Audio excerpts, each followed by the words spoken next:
E aí pessoal, tudo bem? Eu sou a Carla Larissa e este é o nosso canal Coisas de Arquitetura e Urbanismo. Vamos continuar a nossa viagem pela história da arquitetura.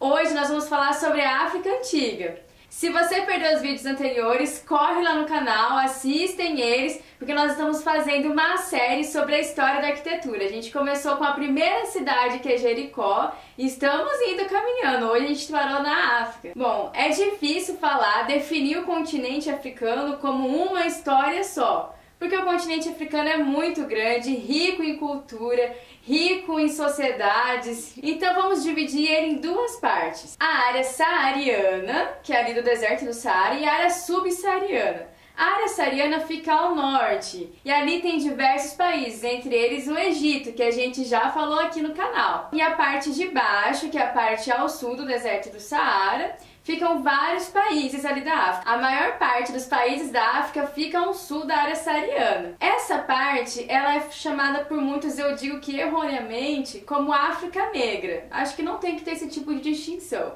mas alguns chamam de África Negra. E é sobre essa parte da África que nós vamos tratar aqui no vídeo. Na verdade, pouco se sabe sobre a história da África, principalmente por dois motivos. Primeiro, porque a história da África não é muito difundida, infelizmente. Mas nós vamos falar sobre isso mais pro final do vídeo, fica ligadinho. E segundo, porque não se tem registros da história da África. Porque a África tem uma característica que é de usar muito a oralidade. Então a história da África era contada desde lá dos antepassados e ia passando de geração em geração apenas por boca, só falado. Nada era registrado, nada ficava escrito. Aí, com o tempo, muitas dessas histórias acabaram sendo perdidas, acabaram sendo esquecidas. Então, por isso é difícil a gente saber exatamente a história da África. E até por isso, por não se ter registro dessa história, que muitos historiadores dizem, na minha opinião, erroneamente, que a África não tem história. Para mim, a África tem muita história, sim. Mas eles dizem que a África não tem história por não se ter nada registrado. E eles fazem uma analogia com a história da humanidade, porque a história da humanidade é definida em pré-história e a história, e dentro da história a gente tem subcategorias. Mas essa parte de pré-história era a parte em que o homem não tinha ainda a escrita, não fazia uso da escrita, não tinha dominado a escrita. Então essa parte, por não se fazer uso da escrita, é chamada de pré-história. A história da humanidade só começa mesmo, o que eu também acho muito errado.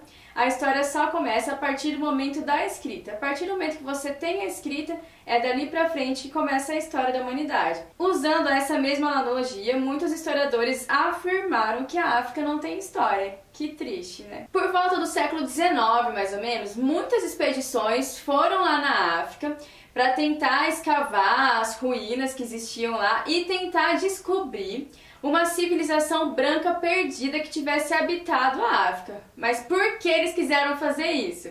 Gente, eles queriam fazer isso porque se eles achassem uma civilização branca lá perdida, eles iam anexar aquele território, aquela parte ao seu país. Olha que absurdo. E aí, em 1871, uma dessas expedições conseguiu chegar lá na África e chegou numa área onde hoje é o país do Zimbábue, e lá eles encontraram um muro enorme, gigante, largo, espesso, oval, feito de pedras de granito, uma pedra em cima da outra, sem junção de nada. Eles acharam aquilo muito incrível. E aí, olha o que as mentes preconceituosas do pessoal dessa expedição concluíram. Eles concluíram que por aquele muro ser tão magnífico, ser tão incrível, não poderia ter sido feito por negros, só poderia ter sido feito por brancos. Uma coisa tão magnífica daquela, somente brancos poderiam fazer. É muito triste ter alguém que pense dessa forma, né? Saber que existem pessoas que pensam dessa forma. Eles achavam que os negros eram muito primitivos para ter construído algo daquele. Essas ruínas que eles encontraram eram chamadas pelos nativos de as ruínas do Grande Zimbábue. Mas nem tudo está perdido. Em 1929, teve uma mulher, uma arqueóloga chamada Gertrude Thompson, uma britânica. Ela comandou uma expedição feita só de mulheres arqueólogas, e foram lá no Zimbábue para tentar provar que aquilo era feito por negros, sim. Elas escavaram, fizeram muitas pesquisas, muitas buscas e conseguiram provar que aquilo tinha sido feito por negros. É claro que elas não foram muito bem vistas, né? Elas não ganharam muitos amigos não com isso, mas foi muito bom essa atitude delas, de terem conseguido provar que realmente quem construiu aquela coisa magnífica eram os negros. Então vamos falar sobre esse reino do Zimbábue. Esse reino do Zimbábue, ele ficava ali onde hoje é o país do Zimbábue, mais ao sul da África, e há algumas divergências em relação à sua construção. Mas a teoria mais aceita é que ele tenha sido construído por volta do século XI, período em que a Europa estava passando pela Idade Média. Pouco se sabe sobre a história desse país. Na verdade, até o nome dos seus reis foram esquecidos. Mas se sabe que ali naquele complexo do Zimbábue, que não é muito grande, mas naquela época era uma metrópole, gente. Ali morou cerca de quase 20 mil pessoas. Estima-se que 18 a 20 mil pessoas moraram ali naquele lugar. Sabe-se também que eles possuíam muitos gados e que eles forneciam ouro para o pessoal ali da costa oriental. Nessa imagem vocês conseguem ver melhor como é que era organizada essa sociedade ali do Zimbábue. A gente tem esse muro meio que oval cercando a cidade inteira.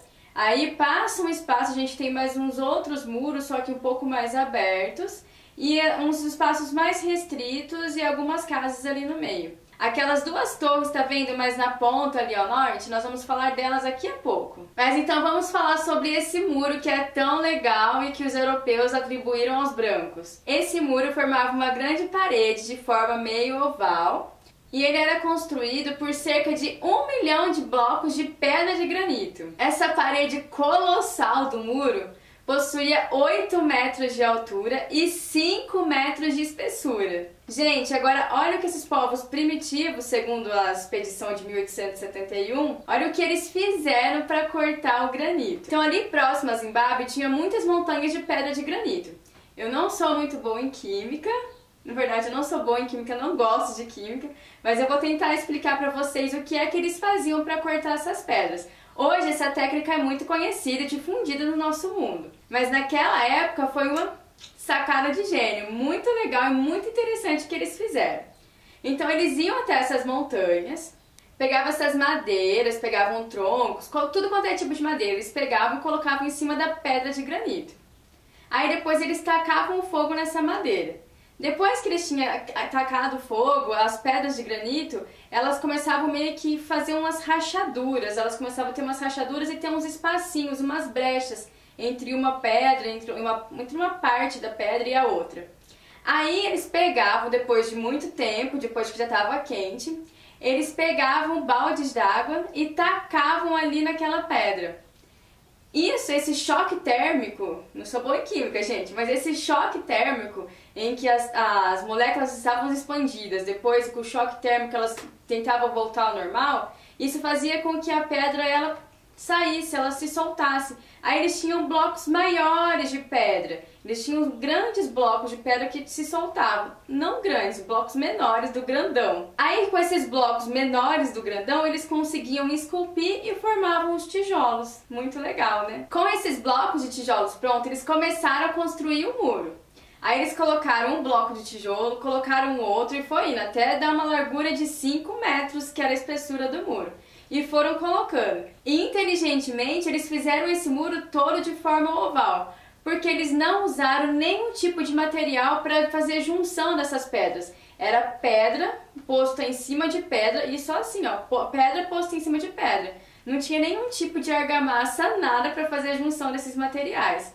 Aí eles foram muito inteligentes de fazer isso de forma oval para que a amarração ficasse melhor e pudesse ter também maior estabilidade ali no muro, fosse mais difícil daquele muro cair. Lembra daquela torre que estava lá no desenho que eu mostrei, que eu disse que nós iríamos falar dela? Então, essa torre, ela tinha 10 metros de altura, super alta, então ela era maior que o muro. E ela foi feita da mesma forma que o muro, era tijolo em cima de tijolo, sem nenhum material para juntar eles. Não se sabe qual era a finalidade dessa torre, mas a ideia mais aceitável é que ali talvez fosse um ponto onde os soldados ficassem para conseguirem vigiar a cidade toda ali de cima, em 360 graus. A economia desse reino era muito ouro, que eles escavavam ali das minas e comercializavam nos mercados orientais, da costa oriental. Mas eles também tinham um artesanato muito desenvolvido. As escavações comandadas pela expedição das Gertrudes conseguiu achar muita coisa de artesanato feita por eles. Tinha muito uso de lã,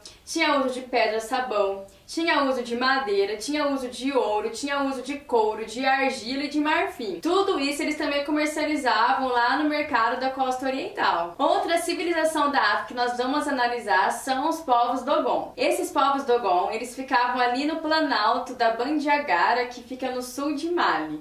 A arquitetura deles é uma arquitetura bem característica da África, que é o uso de barro nas suas edificações. Uma dessas arquiteturas é a mesquita de Djenne, mas essa mesquita ela foi construída inicialmente ali no século XIV. Eu digo inicialmente porque há um tempo atrás, acho que no século XX, mais ou menos, acho que no século XX, ela foi reconstruída, mas a inicial foi construída no século XIV. Essa mesquita era um importante centro de comércio, erudição e religião ali da África. Ela possui contrafortes regulares com projeções em pináculos, além de uma impressionante escadaria que fica ali na entrada. A estrutura dela é feita de madeira e as paredes são cobertas por barro. Agora nós vamos falar sobre as casas africanas, que eram mais comuns naquela época, hoje um pouco menos, mas ainda tem um pouquinho.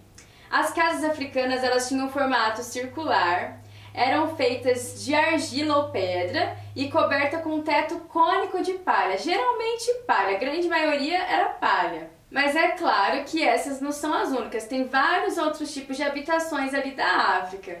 Tem a cabana lá de Camarões, que ela é muito interessante. Ela é feita com grossas paredes de barro. Vocês estão vendo esse formato dela? Que diferente. Eu acho muito legalzinha essa cabana de Camarões. Tem também as tendas de Tuareg, que fica no noroeste da África.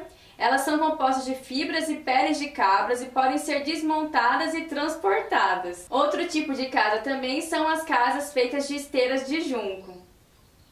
Gente, agora chegamos na parte do vídeo que eu queria muito falar com vocês. Eu quero usar esse espaço para fazer um protesto. No começo do vídeo eu disse que a história da África ela não é muito difundida, né? Então, eu quero falar sobre isso com vocês. Bom, primeiro vamos para os fatos. A maior parte da população brasileira tem a pele visivelmente morena. Tipo eu, gente.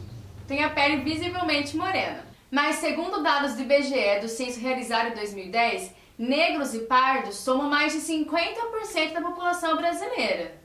Tá, e aí vamos perguntar que tipo de história que a gente aprende nas escolas. A história que a gente aprende nas nossas escolas é a história europeia. Que, gente, claro que a gente tem que aprender história europeia. Eu super concordo que a gente tem que aprender história europeia. Mas não é só essa. Tem uma história que também é nossa, que é da nossa população, que é da maioria da nossa população, que não é contada pra gente. Se o estudo da história nos concerne parâmetros pro futuro, então nós estamos incompletos. Pessoal, muito obrigada pela presença de vocês aqui no nosso vídeo de hoje, falando sobre a África. Eu gostei muito de falar sobre a África, espero que vocês também tenham curtido aí. E se curtiram, já sabe, né?